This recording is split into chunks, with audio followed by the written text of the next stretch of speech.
क्या आप सभी को अभी तक लगता है कि हर्षद मेहता का स्कैम इंडिया में सबसे बड़ा स्कैम है? So you are wrong.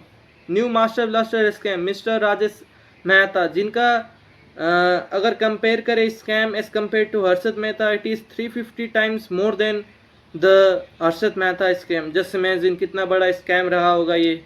पे किसी बड़ी कंपनी फ्रॉड के आरोप लगते हैं तो सबसे बड़ा झटका एक आम इन्वेस्टर्स को लगता है। राजेश एक्सपोर्ट में साल 2020 में सिर्फ 22,000 रिटेल इन्वेस्टर्स थे, जो अभी बढ़कर 2026 में 2 लाख प्लस हो चुके हैं।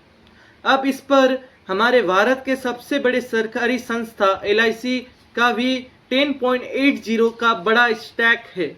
सेबी के मुताबिक इस मामले की वजह से 12,700 करोड़ का बड़ा पैसा डूब चुका है और स्टॉक अपने पीक से 90% डाउन हो चुका है। हेलो मित्रों, कैसे हो आप सभी? क्या आप सभी को पता है राजेश एक्सपोर्ट स्कैम के बारे में? अच्छा, नहीं पता तो इस वीडियो को अंत तक देखिए, पता चली जाएगा। Firstly let us know what is Rajesh export and what they do. चलिए जानते हैं राजेश एक्सपोर्ट क्या है। बेसिकली राजेश एक्सपोर्ट एक पब्लिक लिमिटेड कंपनी है जो कि गोल्ड और डायमंड के काम करते हैं, रिफाइनरी और उसको रिटेल मार्केट में बेचने का। इसका इक्विटी स्लिप कुछ इस प्रकार है।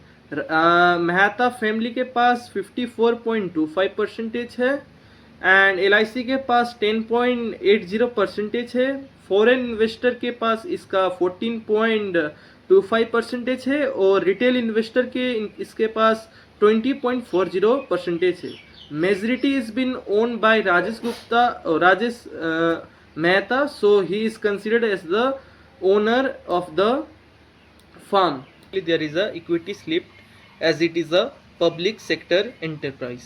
चलिए जानते हैं कि यह काम क्या करती हैं। It is a global gold और डायमंड ज्वेलरी बिजनेस, जहां पर कच्चे सोना को रिफाइन करने से लेकर रिटेल मार्केट में ज्वेलरी बेचने तक का सारा काम खुद करती है। बेसिकली इंडिया में इनका एक रिटेल ब्रांड भी है जिसका नाम है शुभ ज्वेलरी, जिनका 92 शोरूम से राजेश एक्सपोर्ट पब्लिक लिमिटेड यह कंपनी पर यह एलिगेशंस लग रहे हैं कि कंपनी ने FY21 से लेकर FY25 तक लगभग 15.15 लाख करोड़ का फॉल्स मैनिपुलेटेड रेवेन्यू अपने बैलेंस शीट पर शो किए हैं। सेबी ने राजेश मेहता को स्टॉक मार्केट में ट्रेडिंग करने से बैन कर दिया है, बल्कि उनको कहा गया है कि फ्रेश ऑडिट का ऑर्डर दिया है। इसके कारण रिटेल इन्वेस्टर्स और LIC के बड़ा नुकसान झेलना पड़ा। सेबी का ऑर्डर आते ही स्टॉक पर 5% का लोअर सर्किट लग गया और ₹100 का भी नीचे चला गया।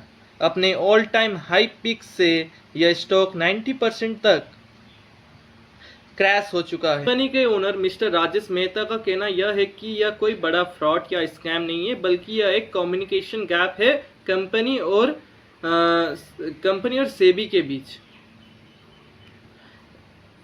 अब उनका कहना यह है कि जब वे अपने पूरे ग्लोबल ऑपरेशंस के बिल सबमिट करेंगे तो मामला सेट हो जाएगा। आपका क्या राय है? क्या आपका पोर्टफोलियो में भी राजेश एक्सपोर्ट का स्टॉक था या है?